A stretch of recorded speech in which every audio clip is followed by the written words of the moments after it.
आपका हमारे YouTube channel में स्वागत है। यहाँ छात्रोपयोगी सामग्री बनाई जाती है। ओके, तो आज हम आपको बताएंगे भू धातु से भवती कैसे बनता है। लट लकार का, भू धातु का लट लकार का रूप। सारी धातुएं 10 गणों में विभाजित हैं संस्कृत में। तो पहला गण है भुआदि गण, और भुआदि गण की पहली धातु है भू। भू धातु पहले रखने का तात्पर्य मंगलाचरण करना एक उद्देश्य है, जिसमें भू, ओम, भूर, भुव, स्व इत्यादि व्याहृतियों का उसमें उपयोग हुआ है, इसलिए ये मंगलाचरण के लिए भू धातु। तो भू धातु का लट लकार का रूप। तो हम पहले लिखेंगे भू धातु। भू धातु सत्ता अर्थ में होती है, भू सत्तायाम। सत्ता मतलब अस्तित्व। रामः भवति, भू लगा के, रामः भवति, राम होता है, राम का अस्तित्व है, ये इसका अर्थ होगा भू धातु। तो हम करेंगे लट लकार, भू धातु से लट लकार। तो हमने कल जब आपको वीडियो बनाया था तो उसमें लकारों के बारे में बताया था। तो लट प्रथम लकार है, टित लकार है, इसमें टा की संज्ञा होती है, तो टित लकार है ये भू लट। और लट को बताने वाला, लट शब्द का अर्थ बताने वाला कि लट कौन सा काल में होता है, तो इसके लिए पाणिनि के अष्टाध्यायी का सूत्र है वर्तमाने लट। यह सूत्र है। इसका तात्पर्य है कि यदि वर्तमान काल की विवक्षा है, हमको वर्तमान काल कहने की इच्छा है, तो धातु से लट प्रत्यय होगा। धातु से लट प्रत्यय होगा। आप कहेंगे लट लकार है, तो हमने अगला वीडियो बनाया था, उसमें हमने आपको बताया था कि ये लट प्रत्यय भी है। ये प्रत्यय सूत्र के अधिकार में पढ़ा गया है, इसलिए इसकी प्रत्यय संज्ञा भी है। और प्रत्यय होने से का फल क्या है, अब आप देखेंगे कि जब इसने कहा वर्तमान लट, तो लट आया, तो लट को कहाँ लिखे, तो हमने इधर नहीं लिखा, इधर लिखा। तो इसके लिए परश्चय सूत्र है। परश्चय सूत्र से ये बताएगा कि जो प्रत्यय होता है उसकी प्रवृत्ति पर में होगी, पूर्व में उसकी प्रवृत्ति नहीं होगी, इसलिए हमने पर में लिखा, पूर्व में नहीं लिखा। अब लट हो गया। अब हमने देखा यहाँ लट प्रत्यय लग गया। अब क्या होगा कि हमने इसमें देखा एक तो ट है। जब हम इत संज्ञा प्रकरण पढ़ रहे थे तो हमने इत संज्ञा प्रकरण में पूरे 6 सूत्र पढ़े थे, तो अब उनका हमको स्मरण यहाँ पर करना है कि एक तो ट है। ये ट जो है ये प्रत्यय होने के कारण ये लट उपदेश भी है। तो उपदेशे अजनुनासिक इत, यह सूत्र है। उपदेशे अजनुनासिक इत। उपदेशे अजनुनासिक इत से अकार जो है इसमें ये अनुनासिक भी है, और चूंकि प्रत्यय होने के कारण ये उपदेश भी है, अतः अकार की इत संज्ञा हो जाएगी उपदेशे अजनुनासिक इत सूत्र से। उपदेश अवस्था में जो अच अनुनासिक हो, इसकी कोई भी अच अनुनासिक इत कब होता है, जब वो उपदेश अवस्था में हो और अनुनासिक हो। तो उपदेश अवस्था में है प्रत्ययत्वात् और अनुनासिक है ही, अतएव इसकी इत संज्ञा हो गई। और हलन्त्यम से, अब हलन्त्यम सूत्र का भी यही अर्थ है, उपदेशे अंतिम हल इत स्यात्। उपदेश में जो अंतिम हल होगा, अंत में होने वाला हल, हल अर्थात कोई भी व्यंजन, वो उपदेश अवस्था में है और अंत में है, तो इत संज्ञा होगी। तो इस टा की भी इत संज्ञा, तो इससे तो अकार की और हलन्त्यम से टा की इत संज्ञा। तो फिर बन गया आपके तस्य लोपः, कहता है जिसकी इत संज्ञा हुई है उसका लोप हो जाएगा। तस्य कस्य लोपः, इत्संज्ञकस्य लोपः। कस्य लोपः, इत्संज्ञकस्य लोपः। अस्य सूत्रस्य अयम् अर्थ। तस्य लोपः कस्य, इत्संज्ञकस्य, इत्संज्ञक का लोप होगा। तो अब हमने देखा ये भू और ल, ये ल बचा, ये स्थिति बनी भू ल, तक ये होने के बाद इसके अनुबंधों का लोप हो गया। ठीक है, अनुबंधों का लोप होने के बाद अब ये स्थिति। इसके बाद हम आगे का सूत्र पढ़ेंगे, ये है तिप तस जी सिप थस थ मिक वस, ये ब बन जाएगा उससे, मिप, वस, मस, ता, आताएं, झ, था, साथाम, ध्वामिड, वही, महिं। महिं, इसमें 18 प्रत्ययों का नाम है। तिप, तस, जी, सिप, थस, थ, मिप, वस, मस, ये हो गए परस्मयी पद के। फिर तय, आताम, झ, थास, आथाम, ध्वम, इट, वही, महिं, ये 9 हो गए आत्मनेपद के। इनका व्यवस्थापन हमने पूर्व वीडियो में बता दिया है। तो ये हमारे 9 प्रत्यय हैं। तो ये क्या है? ये लादेश हैं। क्या है ये? लादेश। लादेश का मतलब हुआ ल के स्थान पर होने वाले आदेश। क्या है ये? ल के स्थान पर होने वाले आदेश, यानी ल के स्थान पर होंगे। तो ये सारे तो हो नहीं सकते, तो इसके लिए हमने निर्धारित कर लिया है कि इनकी वचन कर दिया।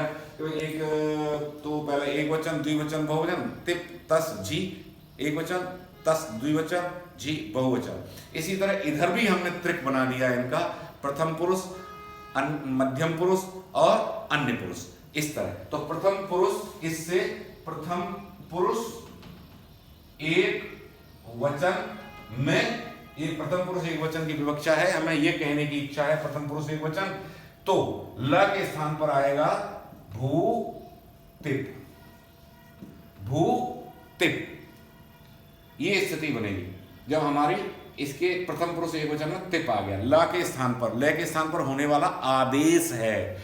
आदेश सर्वादेश होता है। आदेश और आगम दो चीज होती है। आगम का तात्पर्य तो होता है, आगम तो होता है मित्रवत, आदेश होता है शत्रुवत। मतलब आएगा तो जिस स्थानीय के स्थान पर आदेश होगा उस स्थानीय को हटना पड़ेगा। स्थानीय जिस स्थान पर वो बैठा है तो वो हटेगा और फिर क्या आएगा, उसके स्थान पर वो आदेश आ जाएगा। आगम होता है मित्रवत, स्थानीय भी रहेगा और आगम भी रहेगा, वो दोनों रहेंगे तो वो मित्रवत है, वो साथ साथ रह जाते हैं। लेकिन आदेश शत्रुवत है, या तो स्थानीय रहेगा और या आदेशी, तो फिर आदेश ही रहता है। तो ल का जो स्थानीय ल है उसके स्थान पर आदेश हो गया तिप। अब आपको पता है जिसका जन्म होता है संज्ञा करते हैं, फिर यहां संज्ञा होगी तिप की। तिंग, पहले इसका हलंत्यम और तस्य लोप है। हलंत्यम से प की इत संज्ञा, तिबोत्पत्ति हुई तो प की इत संज्ञा और तस्य लोप से लोप बच गया भू ती, भू ती। इसके बाद में हम करेंगे तिंग षित सार्वधातुकम। ये सार्वधातुक संज्ञा करने वाला सूत्र है। सार्वधातुक संज्ञा है, सार्वधातुक नाम है किसका? तिंग का और षित का। तिंग का तात्पर्य है तिंग में ये सारे प्रत्यय आ जाते हैं, ती से लेके महिं के नौ तक ये प्रत्याहार बना दिया, तो इसमें ये 18 के 18 प्रत्यय आ जाते हैं तिंग में। तो या तो तिंग हो या षित हो। तो षित का मतलब होता है श इत, श इत, यानी श तलब शकार, श इत षित, या तो षित हो या तिंग हो तो उसको सार्वधातुक कहेंगे हम, उसकी संज्ञा होगी सार्वधातुक। तो इसकी सार्वधातुक संज्ञा होगी, और जो ही इसकी सार्वधातुक संज्ञा हुई, सार्वधातुक त्वा कर्तरी सप, कर्तरी शप, ये सूत्र है। यानी कर्ता अर्थ में सार्वधातुक प्रत्यय परे हो तो कर्ता अर्थ में ही हो रहा है हमारा लंट लकार, यहाँ पर कर्तृवाच्य का ही है, सॉरी कर्मवाच्य, तो ये कर्तृ अर्थ में कर्ता के वक्षम। तो ये जो है आपका ये क्या कहते हैं ती, ये सार्वधातुक हो गया इससे, और जो ही इसकी सार्वधातुक संज्ञा हो गई तो ये हो गया शब्द का आगम। मैंने बताया आगम है, मित्रवत होगा। और वैसे ये विकर्ण है, विकर्ण हमेशा बीच में लगता है, आपने गणित भी पढ़ा होगा, विकर्ण बीच में लगता है ना, शप आगम है। और इन शप आदियों के कारण ही धातुओं का विभाजन कर रखा है, आपको पता है 10 गणों में जो धातुएं विभाजित हैं वो इनके कारण ही है। शप, श्लो, श्लम, ये जितने भी विकरण लगेंगे ये उन्हीं के आधार पर विभाजित है। तो शप, तो हमने लगा भू, शप और ती, ये आया। अब शप आया तो इसके लिए फिर इत संज्ञा विधायक सूत्र होंगे, जो ही उत्पत्ति होती है तो संज्ञा होती है। तो यहां पर हो गया लसक्व तद्धिते, लसक्व तद्धिते, लसक्व तद्धिते से लसक्व तद्धिते, अतद्धित है, तद्धित नहीं है, तद्धित भिन्न है, इसलिए ल, श और कु मतलब लकार, ल हो, श तालव्य षकार हो, कु कवर्ग हो, तो इत संज्ञा होगी प्रत्यय में, तो इसकी इत संज्ञा हो गई श की। और हलंत्यम से, हलंत्यम से पकार की इत संज्ञा, तस्य लोपे से लोप, जिसकी इत संज्ञा होती है उसका लोप हो जाता है, ये निश्चित है ना। तो भू और शप में से श गया, प गया, बचा अ, भू अति। जब ये हुआ तो फिर हमने अभी थोड़ी देर पहले ही पढ़ा है तिंशित सार्वधातुकम, यानी शितत्वात् सप की भी सार्वधातुक, ये सप शित है, इसमें से श इत हुआ है, इत हुआ है तो इसकी भी तिंशित सार्वधातुकम से सार्वधातुक संज्ञा हो जाएगी। तिंशित सार्वधातुकम, बहुत से लोग इसको नहीं करते, सार्वधातुक संज्ञा सबकी नहीं करते, नहीं करेंगे तो आगे फिर नहीं होगा। जो कहते हैं कि जब सार्वधातुक अर्धातुक से जो विलक्षण गुण होगा उसकी प्रवृत्ति नहीं हो पाएगी अगर इसकी संज्ञा नहीं करेंगे, तो लोग उसको मान के करते हैं, मान के करेंगे तो बीच में व्यवधान है, नहीं होगा। इसलिए सबकी सार्वधातुक संज्ञा है, तिंशित सार्वधातुकम सूत्र से सबकी सार्वधातुक संज्ञा होती है, उसकी है। जब ये सार्वधातुक संज्ञा हो गई तो सार्वधातुक संज्ञा होने का फल हुआ सार्वधातु कार्ध धातुकयोः, यानी सार्वधातुक या आर्धातुक प्रत्यय परे हो तो इगंत अंग को गुण होगा। इगंत अंग, इगंत अंग एक तो अंग है, अंग किसको कहते हैं? यस्मात् प्रत्यय विधि तदादि प्रत्यय अंगम, जिससे प्रत्यय का विधान किया जा रहा है वो जिसके आदि में है वह अंग होगा, यानी उसकी अंग संज्ञा होगी। और यदि वो अंग इगंत है, इगंत का मतलब इगंत, ई उ री लृग है ना, ये इगंत हो गया, ई उ री लृग, ये चार वर्ण उसके अंत में हैं तो वो इगंत हो गया। तो इसमें उ आ रहा है, इक में है तो इगंत है, तो इगंत अंग को गुण हो जाएगा। ये सार्वधातुक आर्धातुक है सूत्र से, सार्वधातुक प्रत्यय परे है हमारा, सब सार्वधातुक प्रत्यय है, तो इसलिए इसको गुण हो जाएगा भू के ऊकार को।